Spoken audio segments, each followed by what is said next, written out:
ये आकाशवाणी है। अब आप अखिल मित्तल से समाचार सुनिए।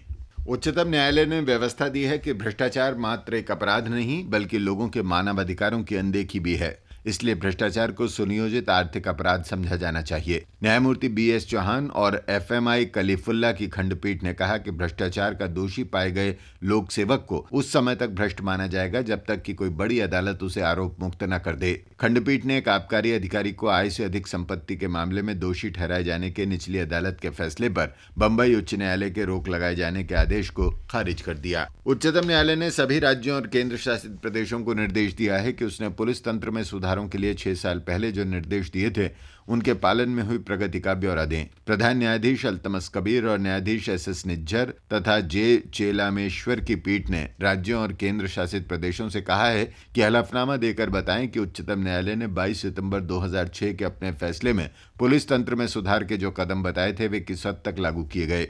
उत्तर प्रदेश के पूर्व पुलिस महानिदेशक प्रकाश सिंह की जनहित याचिका पर उच्चतम न्यायालय ने 2006 में पुलिस तंत्र में सुधार के लिए कई कदम उठाने के आदेश दिए थे।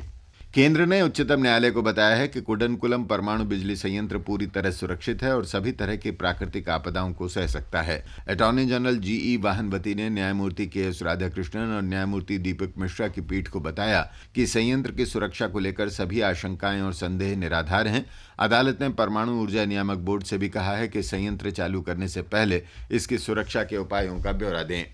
मंत्रियों के समूह ने कल भूमि अधिग्रहण विधेयक को मंजूरी दे दी है। इसे अब संसद के शीतकालीन सत्र में पेश करने का रास्ता साफ हो गया है।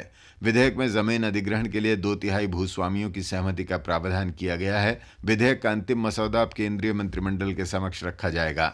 संवाददाताओं से बातचीत करते हुए ग्रामीण विकास मंत्री जयराम रमेश ने कहा कि कृषि मंत्री शरद पवार की अध्यक्षता में मंत्री समूह ने इस विधेयक को मंजूरी दी। उधर मध्य प्रदेश में वन भूमि अधिकार कानून के तहत अब तक 1,76,000 से अधिक जनजातीय लोगों के दावे स्वीकार किए गए हैं।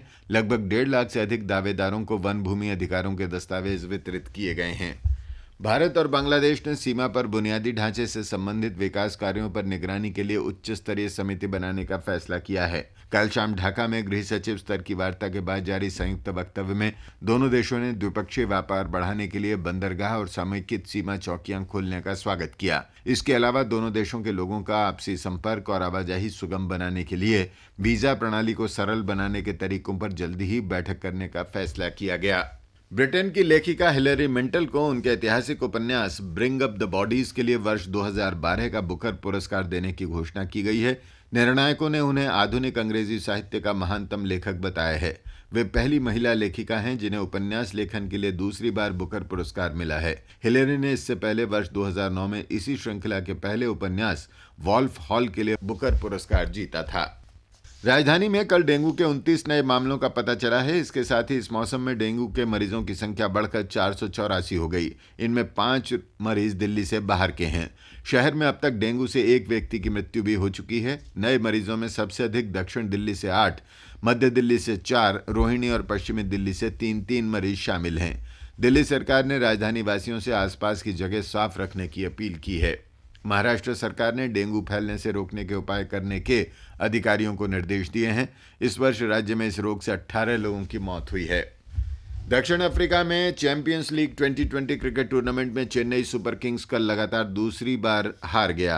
ग्रुप बी के दूसरे मैच में सिडनी सिक्सर्स ने यॉर्कशायर को 8 विकेट से हराकर प्रतियोगिता में दूसरा मैच जीता। आज ग्रुप ए में शाम 5 बजे ऑकलैंड का मुकाबला टाइटन से होगा। कोलकाता नाइट राइडर्स का सामना रात 9 बजे पर्थ स्कॉचर्स से होगा। दोनों मैच डरबन में किंग्समीड में खेले जाएंगे। इसके साथ ही यह समाचार बुलेटिन समाप्त हुआ।